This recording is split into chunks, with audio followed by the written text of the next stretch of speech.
¿qué pasa que le cuesta tanto a algunos líderes reconocer que lo están haciendo mal? ¿Dónde está esa capacidad de mostrarse vulnerable, esa capacidad de aprender, esa capacidad de reconocer que a veces simplemente no sé? En este viaje somos Carolina Marcone y Claudia Barros. tus guías y anfitriones en este podcast que hablaremos sobre la evolución organizacional. Carola, ¿por qué tanto le cuesta a los líderes reconocer que hacen las cosas mal? Según tu experiencia, con tantas organizaciones que has hecho consultoría.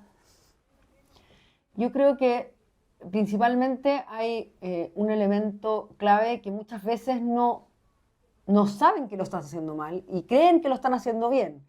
Y como a veces tenemos resultados que avalan que efectivamente algo de lo que estoy haciendo está generando ciertos resultados, no son capaces de identificar y ver que algunas cosas que podrían estar haciendo de forma diferente le podrían generar mejores resultados y pierden un montón de valor. Yo me imagino que tu experiencia entre las organizaciones también lo has visto.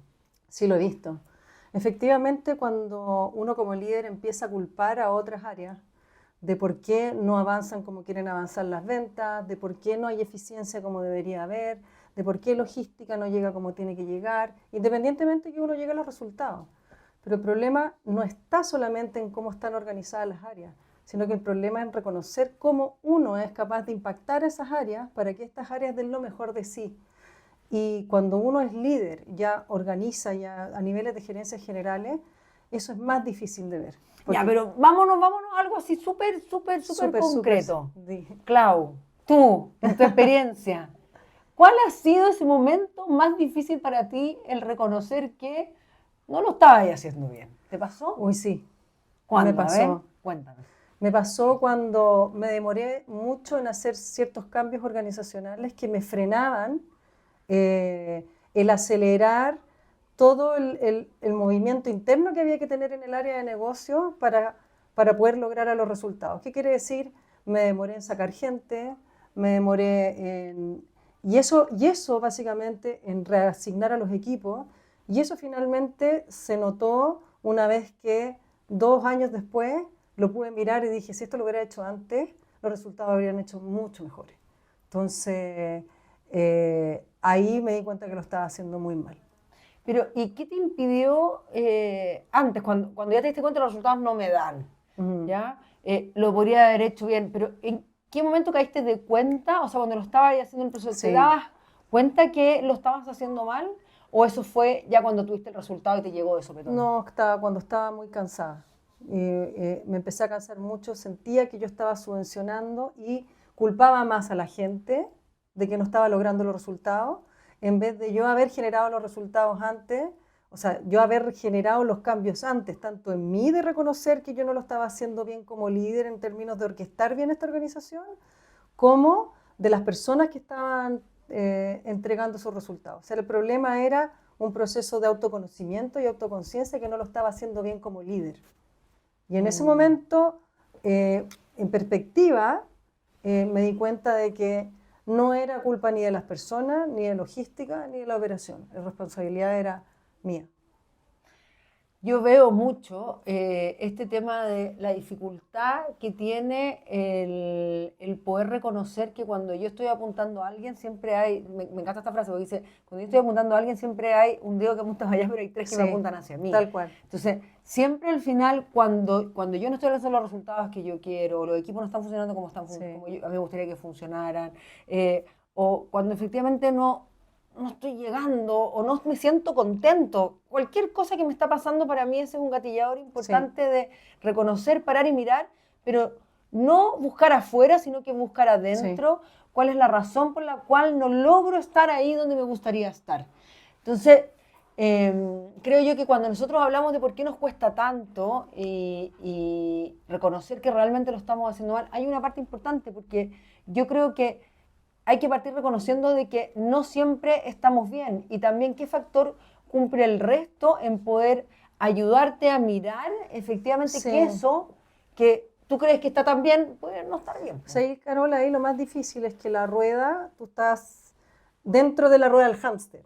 Entonces eso dentro de la rueda del hámster, sobre todo en empresas como retail, la venta ocurrió, la que no ocurrió no va a ocurrir.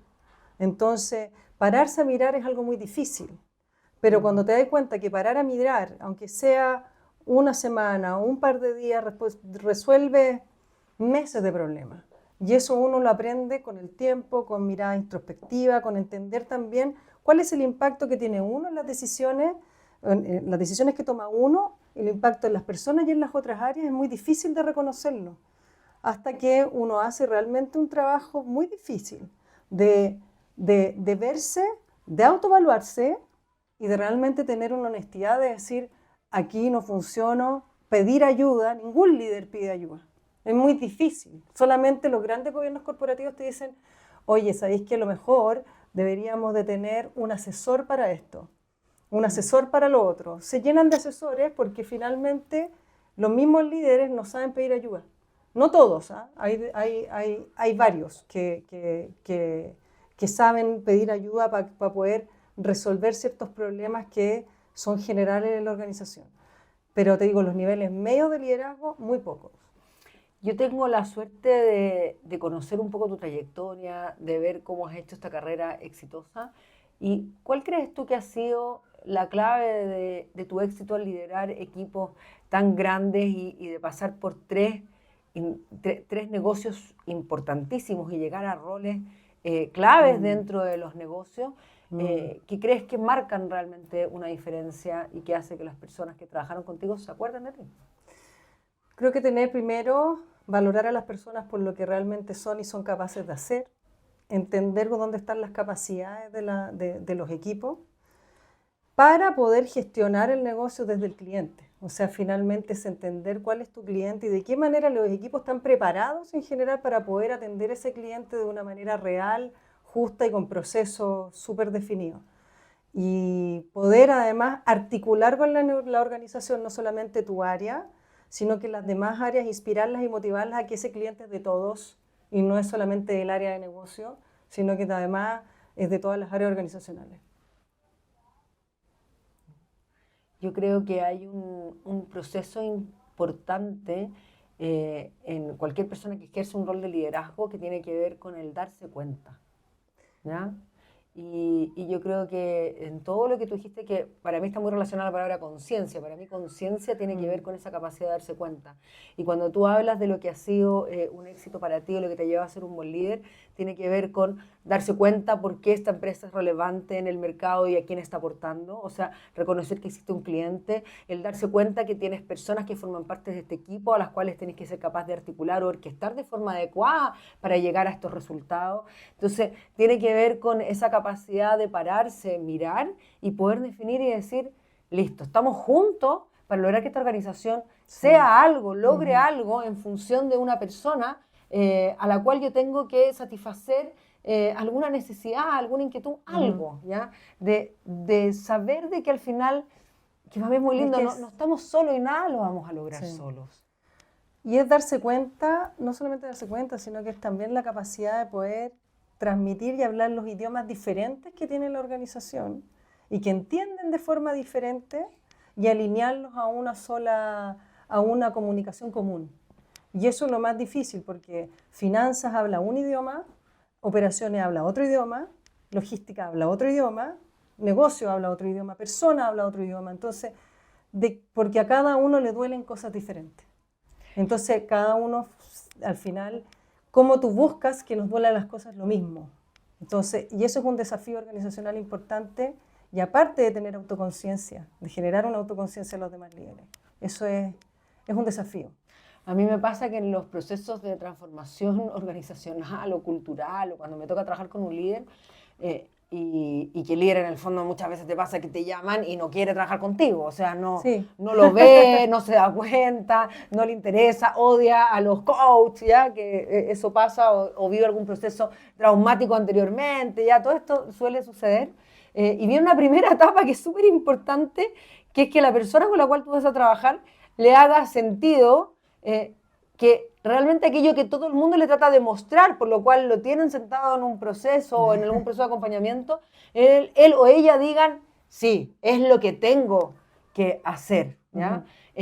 Y cómo nosotros, que yo creo que ahí se conecta mucho con lo que estás comentando de la dificultad que tiene para cada uno por sus prioridades y dónde ponen la mirada, de cómo efectivamente cada uno desde su mirada o desde su balcón puede ver dónde están ciertas falencias, ciertas necesidades o algo que necesita del otro, pero el otro realmente puede ser que muchas veces no lo entiende O no lo porque no lo ve, pero porque tampoco conoce lo que hace la otra área. Entonces, lo que yo he visto en mi trayectoria es que muchas veces el problema que existe es un tema de comunicación y de poco entendimiento de lo que hacen las otras áreas. Sí. Entonces, Es un problema muy común. eso dificulta mucho. Sí. Los famosos le dicen silos, ¿ya? Sí. Pero claro, y esto tiene que ver con que miramos cada una de las áreas como separada, más que entender que es una cadena de valor hacia un solo objetivo, que es el Sí. cliente en el centro, como tú mencionas recurrentemente, Sí. que yo creo que ha sido clave dentro de los procesos o las organizaciones que tú has acompañado en esos procesos de transformación donde efectivamente ponen al cliente en el centro. Sí. Es muy difícil, o sea, es fácil decirlo, es como una palabra cliché. Tú vas a una organización o una empresa y dicen, vamos a operar desde el cliente en el centro. Y tengo un ejemplo, había una organización que yo trabajaba y ponía, ¿cuánto de la conversación que tuviste hoy día tocó al cliente? Claro. Nos Sí, matábamos de la obvio. risa, porque al final conversábamos si cumplíamos el presupuesto, si no cumplíamos el presupuesto, si los resultados se entregaban. O sea, el cliente nunca estaba en la conversación, así del día a día, estaba en las grandes declaraciones. Pero cuando uno realmente puede gestionar una organización con la mirada de cliente, eso es una organización totalmente diferente. Son procesos diferentes, son conversaciones diferentes, son miradas distintas y aparte mediciones comunes para todos. Hay organizaciones que se destacan en eso, pero las que dicen que realmente gestionan desde el cliente tienen una mirada mucho más del área de negocios y lo otro del área de procesos. Negocios del cliente, procesos de procesos. Y acá es una mirada integrada. ¿Qué hace procesos, qué hace negocio y cómo se ponen de acuerdo? Básicamente. Entonces, y eso es un proceso largo. No es llegar y declarar. Es realmente hacer un proceso de liderazgo, de autoconciencia, de básicamente dejar los egos de lado por el bien común, no por los resultados del área. Ahí tocaste un tema que para mí es clave, que tiene que ver con el ego. O sea, el famoso ego. Nosotros hablamos de liderar desde el ego o liderar desde el amor. ¿Dónde tú ves que está esa gran diferencia entre estos dos conceptos? Porque el ego tiene agenda propia. El ego tiene una agenda propia, es básicamente es mi lugar, es mi proyecto, es mi agenda, es mi resultado. Por mucho que muchos digan, no, es el resultado de la compañía, pero siempre hay una agenda en paralelo, ¿ya? Y desde el amor es una agenda común, pero dejando el ego de lado significa que si yo tengo que renunciar a algo por el bien común, lo voy a hacer, aunque esa renuncia sea un costo muy importante para mi área. Por ejemplo, si es que yo quiero tener todos los productos que necesita el cliente en la góndola siempre, porque el cliente es el que manda, pero te das cuenta que no se puede porque es un costo financiero muy grande. Pero finalmente tienes que llegar a ciertos acuerdos para que realmente se cumplan esos KPIs que son importantes para el financiero, importantes para el área del negocio, pero sabes que eso es una renuncia a tu resultado, por mucho que tú lo hagas. O sea, al final es una inversión. O sea, Es una inversión. muchas veces, o sea, a mí me encanta el concepto cuando hablamos de innovación, por ejemplo. Siempre dicen cuando tú vas a meter una innovación nueva o algo, tienes que entender que hay un momento en el que tú inviertes. Y inviertes porque quieres cambiar tu estrategia, cómo lo vas a hacer. Posiblemente significa que llega un tiempo de acomodación en lo cual tú te vas más para adentro y a lo mejor perdís un poco de valor un rato, Sí. pero porque estás con la certeza de que el valor que tú vas a generar en el largo plazo Sí. es mucho mejor. Entonces, esta mirada, cuando me hablas del retail, yo pienso, claro, yo en el retail tengo una mirada súper de corto plazo, muy rápido, muy veloz, y no puedo tener esta mirada a largo plazo. Entonces me dicen, claro, es fantástico, pero significa que yo tengo que parar a mirar de repente lo que estoy haciendo mal, pero parar a mirar implica que me perdí el día de venta. ¿Ya? Entonces, Pero es una inversión lo que decís tú.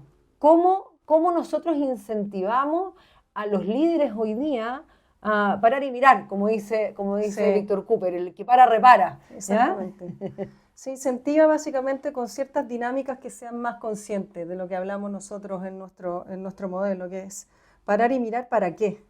¿Para qué estamos parando y mirar? Yo quería hacer un refuerzo sobre el ego. muchas veces estas agendas propias tienen que ver con inseguridades propias que tienen los líderes. Y esa parte, mostrar esa vulnerabilidad a nivel organizacional, todavía es mal visto. Es mal visto a niveles corporativos. Pero hoy día lo bueno es que se habla de vulnerabilidad, se habla de mostrarse como una persona mucho más afable, como una persona normal, que tiene luces, que tiene sombras y que muchos de los líderes no quieren mostrar esas sombras y cómo las guardan con el resultado, con el KPI, y que de repente ese resultado hoy día va a ser bueno, pero mañana en esa misma dinámica va a ser muy malo, que estaba hablando de esa inversión.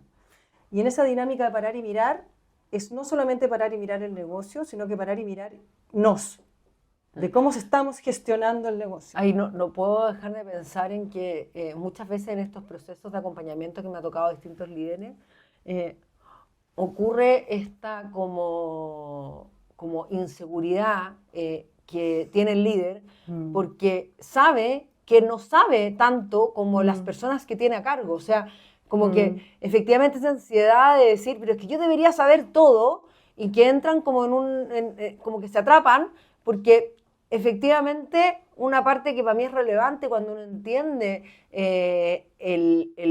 lo potente que es el líder, tiene que ver con que efectivamente yo no tengo que ser experto en lo técnico, yo tengo que ser experto en poder manejar, orquestar o orientar a las personas que sí son expertas en un tema o que sí tienen un conocimiento mucho más específico porque se necesita por el cargo, pero yo cuando soy líder, mi gran capacidad tiene que ser la de movilizar a las personas hacia poder lograr un objetivo común, el trabajar en conjunto, y eso también requiere mucho de la vulnerabilidad. ¿Por qué? Porque si yo como líder soy capaz de ser vulnerable, reconocer que me equivoqué, reconocer que no sé, muchas veces sienten que eso me pone en una posición débil frente a mi equipo, pero es todo lo contrario, te pone en una posición de apertura hacia el aprendizaje que te va a permitir a ti también que tus equipos te hablen de sus dolores, de sus defectos, de lo que no saben, y eso te va a poder ayudar a movilizarlo de una mejor manera. Exactamente.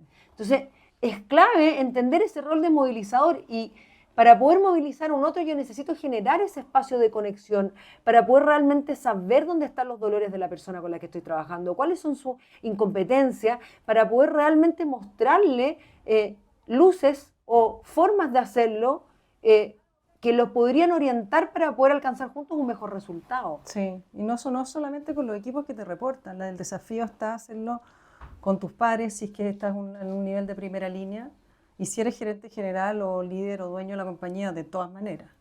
El tema es que el gerente general permita, o el dueño de la empresa permita esos espacios de vulnerabilidad. Si no se permiten esos espacios de vulnerabilidad, la probabilidad de evolucionar la organización a un siguiente nivel es muy baja. Nunca me voy a olvidar de una persona que me decía, como llevo tanto tiempo trabajando en consultoría, me decían, bueno, si a ti te van a contratar hasta que tú le sigas diciendo al líder o al dueño lo que quiere escuchar. Una vez que tú le dejas de decir lo que quiere escuchar, te van a sacar cascando, o sea, te van a echar. Y yo me pregunto, yo en ese momento respondí muy peregrina, dije, bueno, entonces no es la empresa en la que yo quiero trabajar. Y justamente pasa mucho eso, porque en estos procesos de transformación, lo más complejo muchas veces para el líder, y por eso este capítulo se habla sobre por qué nos cuesta tanto reconocer en que estamos mal, en cómo esa capacidad de poder transformar implica la humildad de quien dirige los cambios en la transformación, de poder decir, no sé, no lo estaba haciendo tan bien, necesito ayuda, necesito saber, conocer, orientación para poder llevar a mi organización al siguiente nivel. Y en eso para nosotros es clave, porque creemos que efectivamente en la evolución de las organizaciones y en la evolución del líder de la organización está la clave para el éxito de cualquier negocio. Tal cual. Necesitamos líderes más vulnerables para aprender juntos.